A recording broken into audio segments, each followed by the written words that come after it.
Bom dia, professor.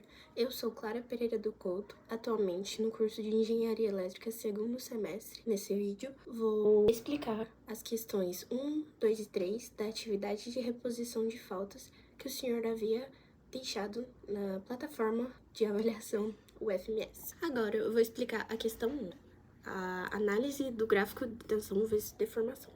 Ok, falaremos da tensão de escoamento. Nesse gráfico da tensão versus a deformação, aqui no começo da curva ele é bem linear. A tensão de escoamento é o ponto em que essa linha para de crescer linearmente, que é no caso bem aqui, né? E começa a ficar mais horizontal. Onde está meu mouse aqui, dá pra ver que acontece perto dos 500 megapascal.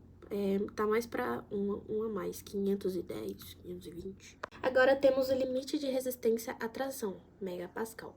Nesse ponto, que eu estou apontando bem aqui, é bem no topo da curva. Esse ponto ele tá por volta dos 600 megapascal.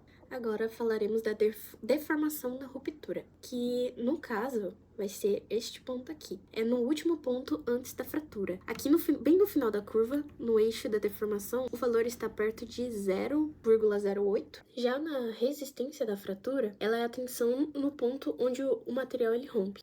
Que no caso vai ser aqui, ó, bem no final da curva. E a tensão ela vai estar aproximadamente a 570 megapascais. No modo de elasticidade, ela vai ser a inclinação dessa parte aqui inicial da curva, onde ela é totalmente linear. Pegando esses dois pontos desse trecho, dá pra ver que na inclinação ela corresponde a aproximadamente 15 gigapascais. Agora, a questão 2. Na letra A, para a gente poder encontrar o máximo de B que em A, que ele consegue dissolver formando apenas uma fase alfa, nesse ponto, exatamente aqui, na linha dos solvos da esquerda. Essa curva, ela é a fronteira da região onde existe somente o alfa. Descendo até o eixo horizontal, tem essa composição máxima de B, que ainda forma uma única fase. Na letra B, se pergunta a temperatura de fusão do composto intermediário. Temos aqui no diagrama de fases. O composto intermediário AXBI, ele tem sua fusão determinada exatamente onde a composição dele encontra a curva de líquidos, que neste caso é bem aqui. Esse ponto ele marca a temperatura em que ele começa a derreter, bem aqui, né? Acima de 1200 graus. A temperatura ela é lida no eixo vertical, onde eu tinha apontado. A questão C. O máximo de B que está solubilizando em A 1200 graus, onde se observar apenas uma única solução sólida. Bom, temos aqui a 1200 graus. Para saber o quanto que B está dissolvido em A, formando apenas o alfa, nessa linha, no horizontal de 1200 graus, certo? Nessa temperatura, o ponto ele se cruza com a fronteira da região alfa, que é esta bem aqui, certo? Descendo até o eixo de composição, bem aqui. Máximo de B solubilizada esta temperatura. Na questão D, a temperatura de início de solidificação da liga, composta por 15% do elemento A e 85% do elemento B, temos aqui, para a liga de 15% de A e 85% de B, temos bem aqui 85% de B. Nesse ponto, subiremos verticalmente até encontrar a curva de líquidos que marca onde o líquido começa a se solidificar.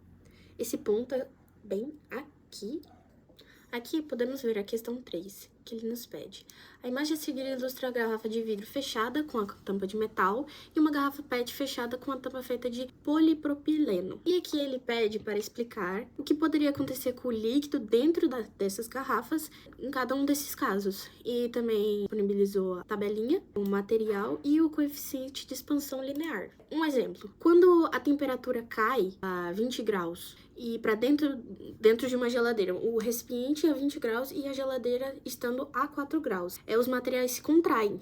Esse material com 20 graus entrando na geladeira a 4. E a contração relativa da conta, né, é o símbolo alfa multiplicado pelo ΔT. Um exemplo, para ΔT sendo 16 graus, uma suposição, pegaremos sendo que 20 graus é a garrafa entrando na geladeira a 4 graus. Temos o vidro, que vemos aqui, que é 9 vezes 10 a menos 6, vezes 16 graus, que pegamos como exemplo. Que esse valor seria, de acordo com a minha calculadora, 0,0144% de contração. apenas um exemplo. Agora vamos para o caso 1. Podemos ver, de acordo com a tabela e de acordo com a conta que eu fiz, o vidro ele contrai pouquíssimos, né? Que nem eu tinha falado, é aproximadamente 0,0144%, enquanto o polímero ele contrai bem menos, que de acordo com a conta é aproximadamente 0,1424%. Ou seja, vemos que ao esfriar a tampa ela encolhe mais com o gargalo de vidro, então com a garrafa de vidro, né, no caso. Isso faz com que a tampa tende a apertar mais sobre o gargalo, e a abertura interna da tampa fica um pouco menor do que o diâmetro do gargalo, pelo fato de ser um vidro e a tampa ser de polímero. Nesse primeiro caso. Nesse caso, pode ter uma pequena consequência. É o melhor, né? Podemos ter. Pelo fato do vidro não se expandir e ficar tudo certo. Mas pode ter um problema da abertura, porque a tampa ela pode se comprimir tanto a ponto de ser difícil de rosquear na garrafa de vidro. Então, mas é um dos melhores que podemos ter.